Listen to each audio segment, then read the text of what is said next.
Hello दोस्तों, स्वागत है हमारे यूट्यूब चैनल नर्सिंग ज्ञान कोश में। दोस्तों मेरा नाम है चंदन और आप देख रहे हैं एनाटॉमी और फिजियोलॉजी पे आधारित fill in the blanks type के क्वेश्चंस का सीरीज, जिसका आज तीसरा भाग हम लोग लेके प्रस्तुत हुए हैं।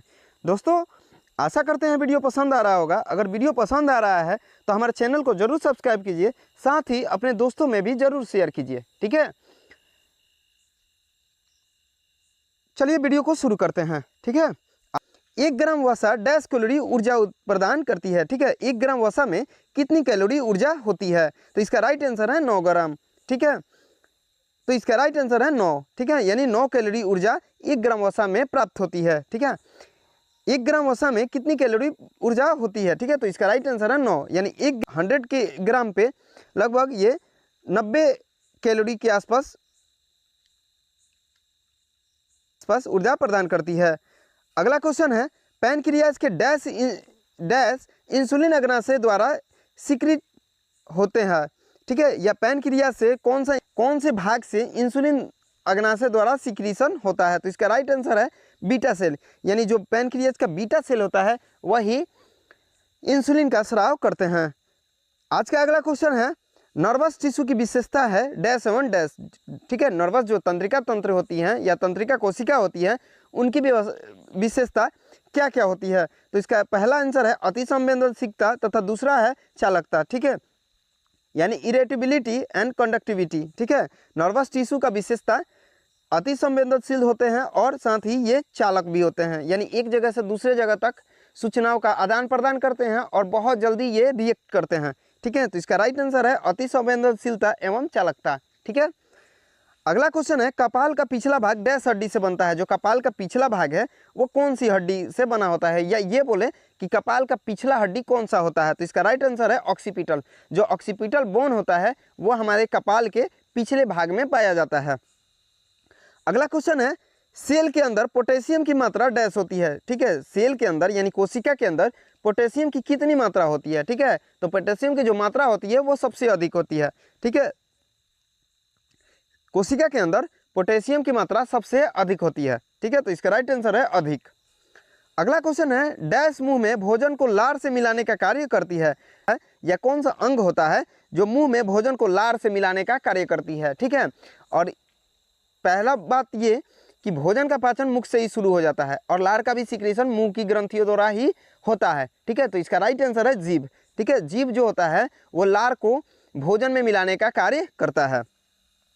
अगला क्वेश्चन है, हृदय की लव ध्वनि या लव ध्वनि जो होता है कि डैश वाल्व के बंद होने पर उत्पन्न होती है? ठीक है, जो लव ध्वनि उत्पन्न होता है हृदय से वो कौन सी वाल्व के बंद होने पर उत्पन्न होता है?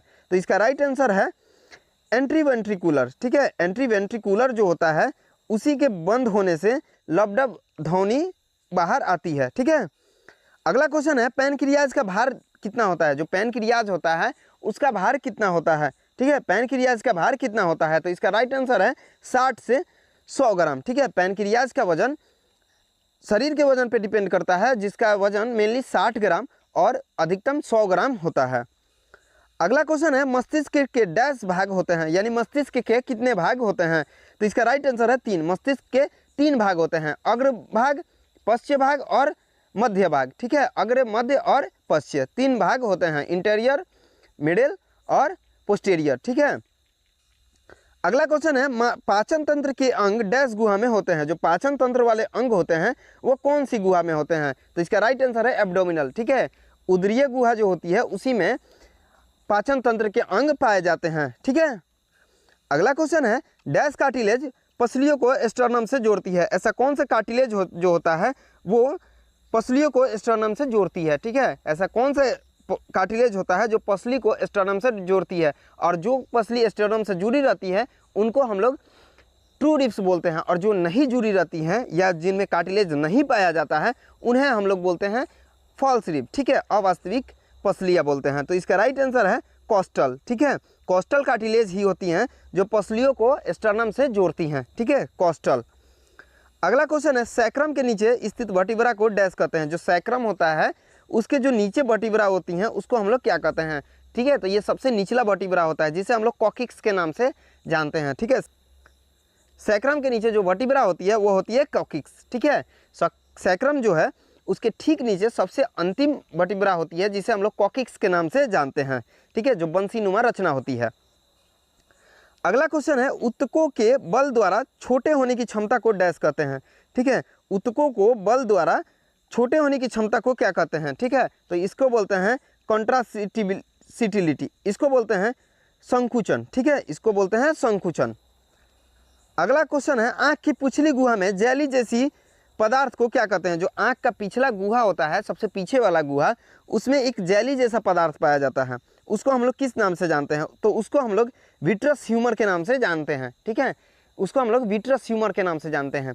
जो आँख का पिछला गुहा होता है उसमें विट्रस ह्यूमर नाम कर का जेली जैसा पदार्थ यानी चिपचिपा पदार्थ पाया जाता है। अगला क्वेश्चन है, एड्रिनल ग्रंथि का बाहरी भाग क्या कहलाता है। जो एड्रिनल ग्रंथि होती है उसका सबसे बाहरी जो लेयर होता है या भाग होता है उसको किस नाम से जाना जाता है, तो उसका राइट आंसर है एड्रिनल कॉर्टेक्स, ठीक है। जो एड्रिनल ग्रंथि होती है उसका सबसे बाहरी जो लेयर होता है उसको एड्रिनल कॉर्टेक्स के नाम से जानते हैं। अगला क्वेश्चन है, टार्सल बोन की संख्या कितनी होती है, ठीक है, टार्सल जो बोन होता है उसकी संख्या कितनी होती है, ठीक है, तो इसका राइट आंसर है 7, टार्सल बोन 7 होते हैं, ठीक है, टार्सल बोन 7 होते हैं और मेटाटार्सल 10, ठीक है, मेटाटार्सल 10 होते हैं। अगला क्वेश्चन है, सेरिबेलम मस्तिष्क का डैश भाग होता है, ठीक है, सेरिबेलम मस्तिष्क का कौन सा भाग होता है, तो इसका राइट आंसर है मोटर, और यहीं से मोटर नर्व संचालित होती है। सेरिबेलम जो है वो मस्तिष्क का मोटर भाग होता है और यहीं से मोटर नर्व भी चालू होती हैं। अगला क्वेश्चन है, आंत की बाहरी परत डैश होती है। जो आंत का सबसे बाहरी परत होता है उसको हम लोग किस नाम से जानते हैं, ठीक है, तो उसको हम लोग सिरोसा के नाम से जानते हैं। जो आंत का बाहरी परत होता है उसको हम लोग सिरोसा बोलते हैं, ठीक है, आंत का सबसे बाहरी परत जो होता है उसको हम लोग सिरोसा के नाम से जानते हैं। अगला क्वेश्चन है, रक्त कोशिकाओं में सबसे छोटी कोशिका कौन सी होती है। जो ब्लड का वेसल्स होता है उसमें सबसे छोटी जो सेल होती है उसको हम लोग थ्रोम्बोसाइट के नाम से जानते हैं, ठीक है, जो सबसे छोटी कोशिका होती है ब्लड में उसको हम लोग थ्रोम्बोसाइट के नाम से जानते हैं, ठीक है।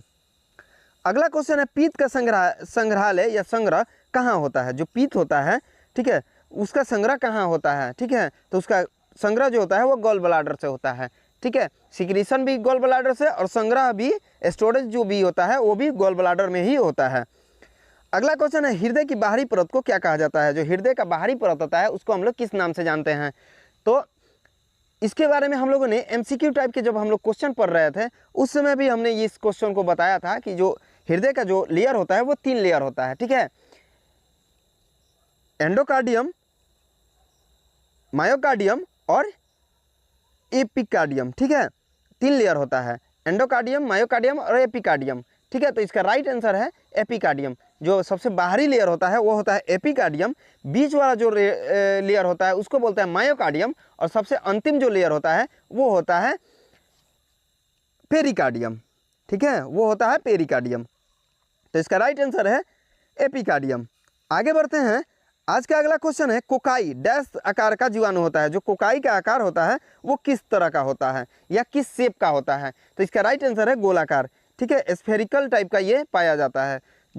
कोकाई जो है वो गोलाकार रचना में पाया जाता है या गोलाकार आकार का जीवाणु होता है। अगला क्वेश्चन है, आंखों के सफ़ेद भाग को डैश कहते हैं। जो आंख का सफ़ेद भाग होता है उसको हम लोग किस नाम से जानते हैं, ठीक है, आंख का जो आगे वाला परत होता है वो सफ़ेद होता है, ठीक है, उसको हम लोग किस नाम से जानते हैं, तो उसका राइट आंसर है स्क्लेरा, ठीक है, आंख का जो अगला परत होता है वो सफ़ेद होता है जिसको हम लोग स्क्लेरा के नाम से जानते हैं। अगला क्वेश्चन है, शुक्राणु बनाने वाले तंत्र को डैश तंत्र कहते हैं। जो शुक्राणु बनाता है वो कौन सा तंत्र में बनता है, ठीक है, तो शुक्राणु जो है वो नर में पाया जाता है तो इसको हम लोग नर प्रजनन तंत्र के नाम से जानते हैं, ठीक है, इसको हम लोग नर प्रजनन तंत्र बोल सकते हैं, ठीक है, या डायरेक्ट भी बोल सकते हैं, प्रजनन तंत्र का हिस्सा होता है, ठीक है। आशा करते हैं वीडियो पसंद आ रहा होगा। अगर वीडियो पसंद आ रहा है तो इसे अपने दोस्तों के साथ शेयर जरूर कीजिए, साथ ही लाइक के भी बटन को प्रेस जरूर कीजिए, ठीक है, और इस जो वीडियो अभी हम लोग पढ़ें, ठीक है, उसका अगर पीडीएफ आप देखना चाहते हैं तो हमारे डिस्क्रिप्शन बॉक्स में लिंक मौजूद है, वहां से जाके आप लोग इस पीडीएफ को डाउनलोड कर सकते हैं, ठीक है। मिलते हैं नेक्स्ट वीडियो में, तब तक के लिए धन्यवाद।